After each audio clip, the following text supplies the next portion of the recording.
ಭಗವಾನ್ ವಿಶ್ವಕರ್ಮ ಅವರ ಕೈಯಲ್ಲಿರುವ ಈ ಯಂತ್ರ ಯಾವುದು? ಇದು ಯಂತ್ರನ ಅಥವಾ ಒಂದು ಯಾವುದಾದ್ರೂ ಶಸ್ತ್ರನ? ಇದು ನೋಡೋದಕ್ಕೆ ಇಂದಿನ ಕಾಲದ ಥಿಯೋಡೊಲೈಟ್ ತರ ಕಾಣಿಸುತ್ತೆ.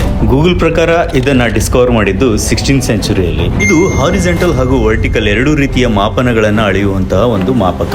ಇಂದಿನ ದಿನಮಾನಗಳಲ್ಲಿ ರೋಡ್ ಸರ್ವೆ ಹಾಗೂ ಲ್ಯಾಂಡ್ ಸರ್ವೆ ಸಮಯದಲ್ಲಿ ನೀವು ಇದನ್ನ ನೋಡಿರ್ತೀರಾ. ಇಲ್ಲಿ ಆಶ್ಚರ್ಯದ ವಿಷಯವೇನು ಅಂದ್ರೆ ಲಕ್ಷಾಂತರ ವರ್ಷಗಳ ಕೆಳಗಡೆ ಕಟ್ಟಿರ್ತಕ್ಕಂತಹ ರಾವಣನ ಲಂಕೆ ಆಗಿರಬಹುದು, ಶ್ರೀಕೃಷ್ಣನ ದ್ವಾರಿಕೆ ಆಗಿರಬಹುದು ಹಾಗೂ ಪಾಂಡವರ ಇಂದ್ರಪ್ರಸ್ಥವಾಗಿರಬಹುದು. ಇದನ್ನೆಲ್ಲ ಕಟ್ಟಿರೋದು ದೇವತೆಗಳ ಇಂಜಿನಿಯರ್ ಆಗಿರ್ತಕ್ಕಂತಹ ವಿಶ್ವಕರ್ಮ.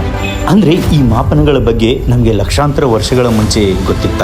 ಅದು ಬಿಡಿ, 11ನೇ ಶತಮಾನದಲ್ಲಿ ಕಲಬುರಗಿ ಜಿಲ್ಲೆಯ ಕಾಳಗಿಯಲ್ಲಿ ಕಟ್ಟಿರ್ತಕ್ಕಂತಹ ಸೂರ್ಯನಾರಾಯಣ ದೇವಸ್ಥಾನ ಇದೆ. ಈ ದೇವಸ್ಥಾನದ ಹಿಂದೆಯೂ ಸಹ ನಮಗೆ ವಿಶ್ವಕರ್ಮ ಅವರ ಕೆತ್ತನೆಯನ್ನು ನೋಡೋದಕ್ಕೆ ಸಿಗುತ್ತೆ. ಇವರ ಕೈಯಲ್ಲಿಯೂ ಸಹ ನಮಗೆ ಅಂಥದ್ದೇ ಒಂದು ಥಿಯೋಡೊಲೈಟ್ ನಂತಹ ಮಾಪನ ನೋಡಲು ಸಿಗುತ್ತದೆ. ಅದು ಬಲಗೈಯಲ್ಲಾದ್ರೆ, ಇನ್ನು ಎಡಗೈಯಲ್ಲಿ ಹಗ್ಗದ ರೀತಿ ಇರುವ ಈ ಅಸ್ತ್ರ ಅಥವಾ ಯಂತ್ರ, ಇದು ಮೇಜರಿಂಗ್ ಟೇಪ್ ಆಗಿರಬಹುದೇ? ನಿಮ್ಗೇನು ಅನ್ಸುತ್ತೆ ಅದು ಕಮೆಂಟ್ ಮಾಡಿ. ಆದ್ರೆ ಇಲ್ಲಿ ಒಂದು ಮಾತು ಮಾತ್ರ ನಿಜ. ಅದೇನಪ್ಪಾ ಅಂದ್ರೆ ಥಿಯೋಡೊಲೈಟ್ ಬಗ್ಗೆ ನಮಗೆ 16ನೇ ಶತಮಾನಕ್ಕಿಂತ ಮುಂಚೆಯೇ ಗೊತ್ತಿತ್ತು. ಯಾಕಂದ್ರೆ ಈ ದೇವಸ್ಥಾನ ಕಟ್ಟಿಸಿರೋದು 11ನೇ ಶತಮಾನದಲ್ಲಿ.